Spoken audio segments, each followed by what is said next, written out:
Hi,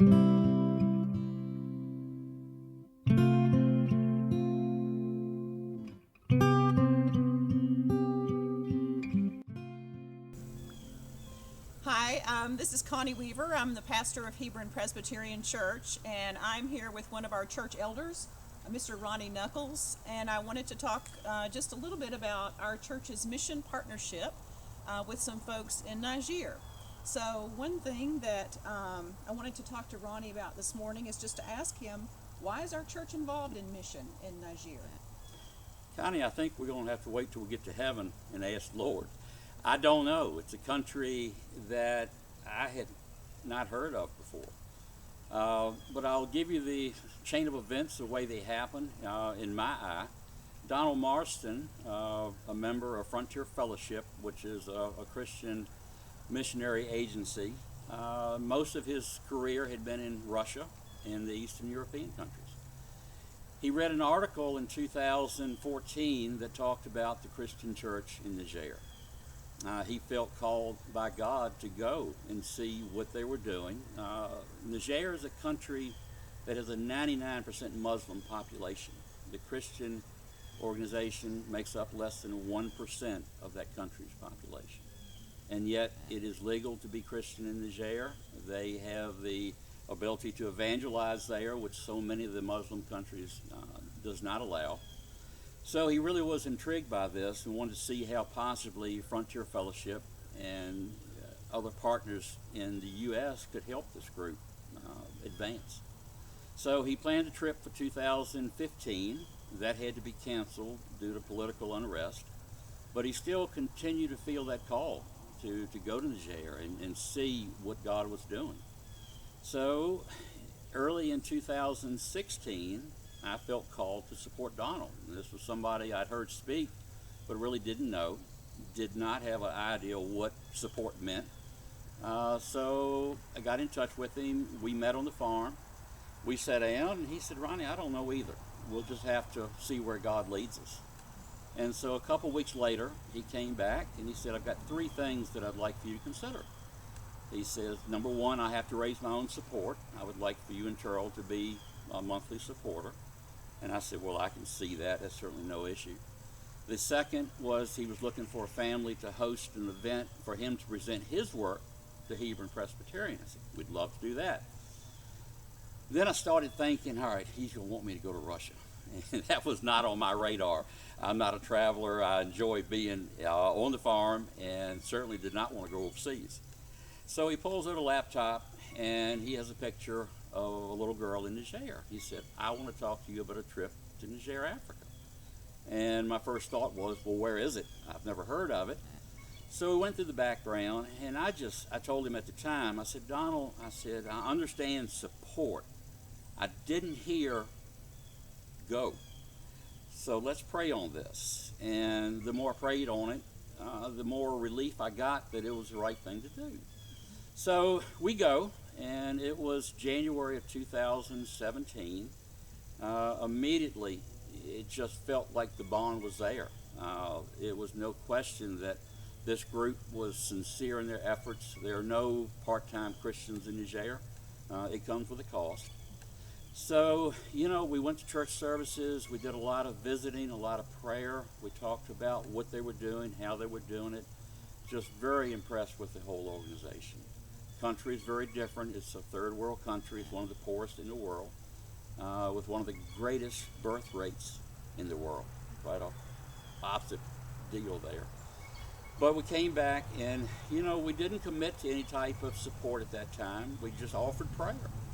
And gradually, God has revealed things to us through them.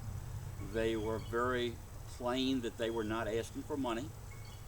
They told us what they were going to do, and they said, with God's power, this will happen. If you help us, it'll happen a little quicker. So that began a journey that continues today, and I see it as a partnership that will continue for a long time. Mm-hmm. So hope that answers your question. Yes, it does. Thank you so much. Okay. So Ronnie, I wanted to ask you, what do you think are the greatest challenges for our mission partners there? Well, there's several. Primarily, they are a 1% minority in a country, although the majority of the Muslims are friendly and they go to weddings, to Christian weddings. The Christians go to Muslim weddings and funerals. They gather. Uh, it they're legal. They don't have to worship in secret. They can evangelize, which is another big advantage a lot of Muslim countries don't enjoy. But I would say the biggest challenge is the lack of the ability to earn money. This is primarily an agricultural country. The majority of the people live in villages. But even in the cities, most of those people still grow crops, raise animals. And so it's just not a cash-rich society. Uh, they really have to struggle to come up with funds. They're hard-working people. They're not lazy. They have excellent skills for construction and different things. They have a passion for the Lord. But finances is an issue for them. And I would say probably the greatest issue is the lack of funds.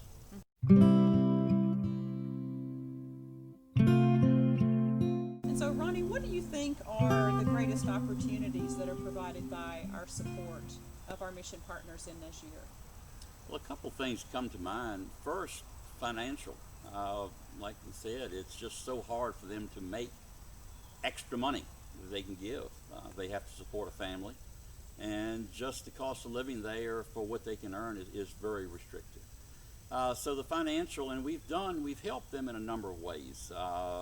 Certainly the school sponsorship of the students has been a major effort, and we see that as an ongoing commitment. We've helped fund some construction projects where, you'd like to think, well, we can go help them build. They don't lack ability, they don't lack motivation. They lack the materials, and they need money to buy the materials. So that's been a great plus. We've enabled them to help make some improvements at the Bible colleges. Hebron has also supported evangelists that are going out to the villages where there is no Christian presence, try to spread the gospel. Their overall goal is to plant 50 new churches, which they'll start with evangelists, and once they build a body, then they will build a church. But that has been going on for the past 4 or 5 years, so they are steadily making progress towards that goal. But the other advantage, I think, is these evangelists particularly, and the students, they are a very small majority in their village, and it's a slow process. It's not a rapid result from their work there. And the fact that a Christian would come from the other side of the ocean and spend time with them, listen to their needs, listen to their achievements, listen to their life. How did they become Christian? Just hear their story, and then we pray with them. We spend a lot of time with these evangelists, and I think it helps boost their morale. It gives them encouragement and helps them to see, hey, it's people behind us, and they strongly believe in prayer, and they receive our prayer and the promise that our congregation is praying for them. So I think morally and emotionally it's a huge benefit, maybe equal with the financial.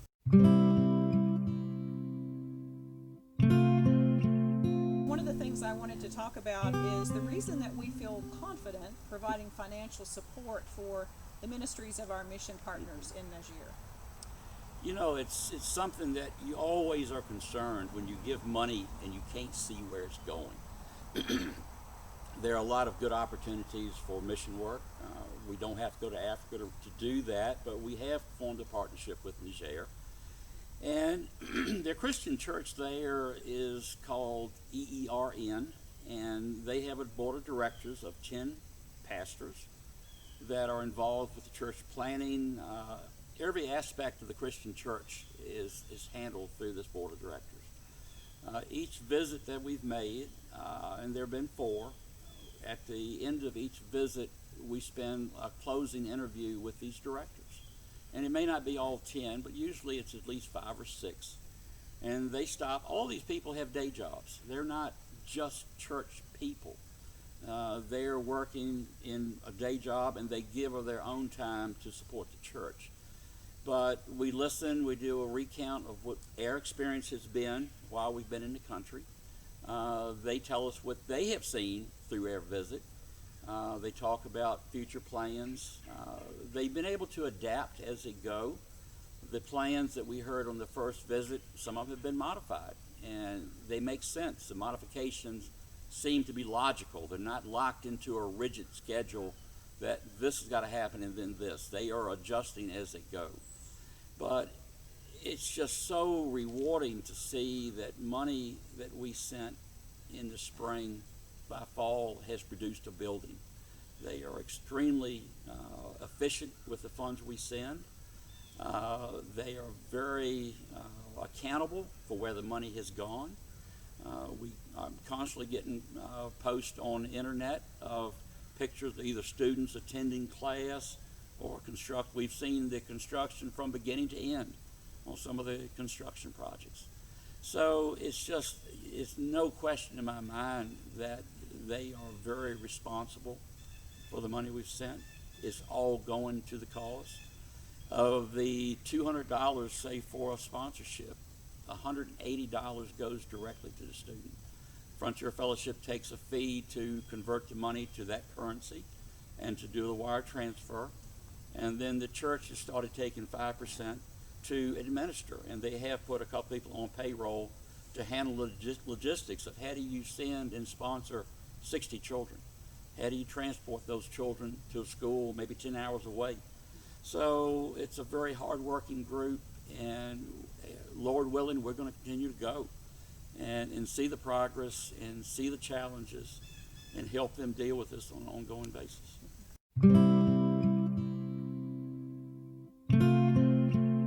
The people of Hebron Church have been so generous in supporting educational scholarships for students at Christian schools in Niger. So there's a new project now. Tell me about the emerging needs at the school in Dalgonduchi. Okay. Well, Connie, it's a new project, but it's a continuation of a longer project. We started in 2017. We met with a pastor and elder at Dalgonduchi and prayed that they could build the school. The property they owned was right adjacent to a medical facility. Dalgonduchi is on the main road, which there is only one between Niamey, the capital, and Maradi, the second, and really the church is based out of Maradi, the home office for the church. So it's a lot of traffic on that road. It is a bus route that goes back and forth daily. So it's a good site. They have public school there, but the Christians are trying to get a better quality education. And so later in 2017, they had begun construction. 2018, they had students in the first 2 classrooms. For lack of funding, they don't build an entire school at one time. They build the classrooms as funds become available and the need becomes available. So the school has grown. We've helped a number of projects. The first section, they didn't have benches or desks. They were meeting on the floor. They had kids grouped in groups of 5 to 10 on rugs on the floor. Hebron provided money for the school desk and benches, which was a big help. They didn't have any playground equipment, and that sounds like a luxury, but in that country, they don't have playground stuff at home. The school is the only opportunity, and so they saw that as a big advantage. Once again, I think the students at Vacation Bible School here raised money for the recreation. Some great shots we had of that and the kids on it. So we've been involved for some time. Their needs now, they need to build 3 more classrooms. They have combined grades in the past year, but they are concerned that the government, which still oversees the school system, even though it's private, will not allow them to combine 2 classes. They want to see construction to move forward. They're very creative in how they do this. At the school at Niamey, before they could finish a classroom, they put up a straw mat housing, and the students were very comfortable there, but it's a temporary measure, but they're inventive people. So the need is there, and we just asked how we can help. This was the first season that we haven't had a major project beyond the sponsorships. And this they saw as their primary need, was continuing the school to grow, to allow the students to continue. Their goal is to take over and raise money for their own construction. They're making steps in that direction, but it's slow. And so they've asked for us to help. I've offered prayer, which is all I was able to offer, and I said I would bring it to the session. Session has approved the use of this as a fundraiser for us. And I just would ask you to, it's individual between each person and God, what you give and how you give it. But it's a very worthwhile cause. And, you know, they aren't able to do online education. The technology's not there. They're not able to social distance. They are 50 kids to a classroom. They're wearing masks. The virus has not been as severe there as it has here, but to keep this project going, they need some help. So I would just invite you to pray and see where God leads you on this effort. We don't have a time limit, but we'd like to be as speedy as we can to get this money put together. So I think that about sums it up. All right. Thank you very much.